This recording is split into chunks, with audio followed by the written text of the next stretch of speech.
আওয়ামী লীগ যদি স্বৈরাচার হয় তাহলে বৈষম্যবিরোধী ছাত্র আন্দোলন 25 জুন 2025 কমিটিতে সুপার প্রো ফ্যাসিস্ট ছিল বৈষম্যবিরোধী ছাত্র আন্দোলনের এই কমিটিটি।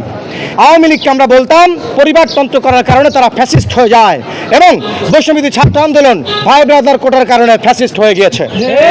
জুলাই যেমন কারো বাপের একমাত্র সম্পত্তি নয়, জুলাই যেমন কারো একক সম্পত্তি নয়, ঠিক তেমনি জুলাই আন্দোলনে নেতৃত্ব দেওয়া বৈষম্যবিরোধী ছাত্র আন্দোলনের প্ল্যাটফর্মটিও কারো বাবার একক সম্পত্তি নয়। এই বৈষম্যবিরোধী ছাত্র আন্দোলন কোনো নির্দিষ্ট রাজনৈতিক দলের পকেট কমিটি নয়। গণঅভ্যুত্থান পরবর্তী বৈষম্যবিরোধী ছাত্র আন্দোলনকে যারা কুক্ষিগত এবং কুলিশত করেছে, বৈষম্যবিরোধী ছাত্র আন্দোলনের সিনিয়র যুব সাধারণ সম্পাদক হিসেবে এবং আমাদের সাথে যারা সহযোদ্ধারা আছেন সারা দেশের পক্ষ থেকে তাদের প্রতি আমাদের ধিক্কার। সংগঠনকে পুনরায় গণতান্ত্রিক ধারায় ফিরিয়ে আনতে অতি শীঘ্রই নতুন নির্বাচন আয়োজন করা হবে।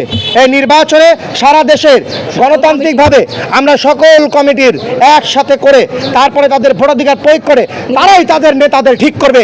কোনো বাংলা মোটর, কোনো বিল্ডিং, কোনো ড্রয়িং রুম, কোনো ভাই ব্রাদার কোরাম বৈষম্য বিরোধী নেতা ঠিক করবে না। আমি বাংলাদেশ সরকার তাদের কাছে আহ্বান করব, বৈষম্যবিরোধী ছাত্র আন্দোলন আপনারা যদি আমাদের মূল্যায়ন না করেন বাংলাদেশ সরকার, তাহলে বৈষম্যবিরোধী ছাত্র আন্দোলন আবার রুখে দাঁড়াবে। মনে রাখবেন, বৈষম্যবিরোধী ছাত্র আন্দোলনকে যারা কুক্ষিগত এবং কুলসিত করে গেছে, হাদি ভাই কিন্তু বলে গেছে, এটা মাশরাফি সরকারের বক্তব্য না। হাদি ভাই বলেছিল কারা বৈষম্যবিরোধী ছাত্র আন্দোলন এবং জুলাইকে কুক্ষিগত করেছে এবং কুলসিত করেছে।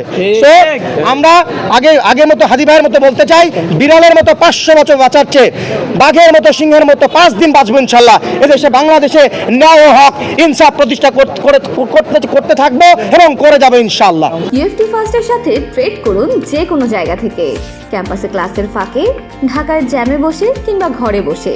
ট্রেডিং এখন হাতের মুঠোয়, তাই ট্রেড করুন যখন খুশি যেখানে খুশি।